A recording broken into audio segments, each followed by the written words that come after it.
Do you find it to be a challenge to understand the Warhammer 40K rules sometimes? Have you been to an event and had some contentious rulings and just don't understand why it was ruled the way it was ruled? Well, today on Rapid Fire Tactics, episode 12, I'm going to break down a couple of rules and help you better understand what everyone should know. Let's go ahead and master these rules as fast and quick as possible. Stay tuned.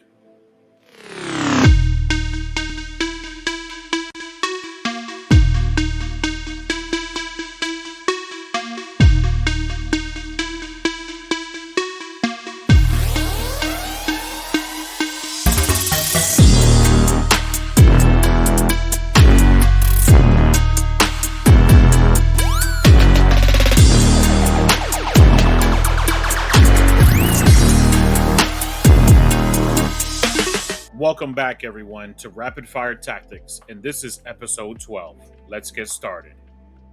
So, the first one is a secondary mission. Quite a few of us have played this one and wondered, when does it actually trigger? Overwhelming force. When? While this card is active. Each time an enemy unit that started the turn within range of an objective marker is destroyed. So there's two different type of timings there, right? Started and then destroyed. Obviously, destroyed is coming after when it started. So the question is, if you have a leader unit not on an objective marker and then the bodyguard unit is on the objective marker, if my opponent kills both bodyguard and the leader, how many units count for overwhelming force? So this has been contentious, and some of the best tournament organizers in the game are saying this is how it's advised to play it. The leader must be treated as a completely separate unit specifically for unit kill triggers, which is the only time they are considered distinct from their bodyguard. Otherwise, it can lead to confusion. In this scenario, since only the leader was destroyed and wasn't on the objective, no points are awarded. So this is another one I wanted to break down to everyone so they can understand these conditions and rules a little bit better. So when it comes to rules with multiple conditions and effects, this is going to be the first example of two examples that I'm going to have. The next example is going to be different, but this example is going to be based on the bigger shells for bigger gets. So let me go ahead and read the rules with multiple conditions and effects to you. Some rules have multiple conditions, with the second more specific condition confirming an improved rule. And this is what this one is. It has a second condition that has an improved rule. Either instead of the first conditions, which this one is not, or as well, which this one is. So you get both conditions or both effects out of the completing these conditions. And it also has an example in here where it talks about this exact stratagem to the right. Orcs bigger shells for bigger get stratagem. And if we continue to read, you can see it says such rules require both the first condition and the second condition to be satisfied for the improved rule to apply. So if we read bigger shells for bigger gets, each time you use this stratagem, you can choose to push it. That doesn't mean that you have to push it because you can choose to push it. But until the end of the phase, each time a model in your unit makes an attack that targets a monster or vehicle, add 1 to the wound roll. If you choose to push it, if you chose to push it, add 1 to the damage characteristic of that attack, and until the end of the phase, ranged weapons equipped by models in your unit have the hazardous ability as well. All right? So you can use this stratagem on monsters and vehicles and add 1 to the wound roll. And also, if you chose to push it, add 1 to the damage characteristic against monster and vehicles. It is not separate. You do not get to use it on something else or a different unit. You have to use it on monsters or vehicles. All right, this is the second example of two examples that I wanted to break down to everyone. All right, so last example we had the as well as it, where it required both the first condition and second condition to be satisfied for the improved rule to apply. All right, this doesn't require that. This gives you additional improvements regardless if you do it for one or not for the other. All right, so let's read Raiders and Reavers. Ranged weapons equipped by Heretic Astartes models from your army have the assault ability. And each time a Heretic Astartes model from your army makes an attack that targets a unit within range of an objective marker, improve the armor penetration characteristic of that attack by 1. All right, so let's reread this. The ranged weapons equipped have the assault ability. All right, so that's just specific to ranged weapons.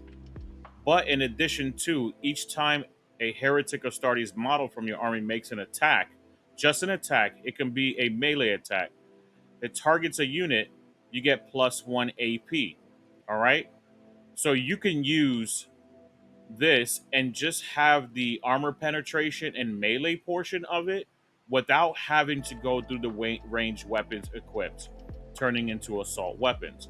So this is going to be one of those more specific conditions confirming an improved rule by instead of the first conditions rule.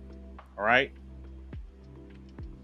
So I just wanted to show you these two rules first because this is going to be another weird one because it's based on timing and sequencing. And as always, this is where we have an endless void, just like the video I did a couple months ago, an endless void of continuous rules that contradict itself. And I'm going to break down exactly to you the rule that I'm talking about. And it's going to be a good example here very shortly. Which one do we choose? It's so confusing sometimes. So this is another one, and I've done several videos on something similar to this when it comes to timing and sequencing. This one is actually a comparison, like I showed you just prior, sequencing and FAQ. I err on the side of the FAQ, where the FAQ is very explicit on how this should work, where the active player must go first. And it doesn't say must, but it says the active player goes first, right? Sequencing kind of leaves it open ended, where it allows you to do basically what you want to do. But breaking it down, another contentious rule is in the community that involves sequencing or FAQ for Doombolt and Living Fortress. Both abilities are optional and have activation windows that occur at the same time. If the Thousand Sun player declares Doombolt on the Wardens get to retroactively activate Living Fortress because the active player must make decisions first. However, active player priority shouldn't be applied to optional decisions. One of my biggest issues is the overuse of "it's my turn, so I decide the order," especially when simultaneous actions are neither required nor implied. Natural sequencing should be applied instead of forcing one player to dictate the order of operations. In my opinion, to be quite honest with you, right? So, hopefully, you enjoyed everything I brought to you today, and do an outro. Thank you to everyone who watched the show. Thank you for supporting Onslaught Gaming 40K. To everyone who watched the show, I hope you really appreciated what I broke down to everyone today, and it helped you be a better Warhammer 40K player in your universe and meta. Make sure to like, share, subscribe as always, and don't forget, Onslaught Gaming 40K, where victory is just a strategy away. Take care, everyone.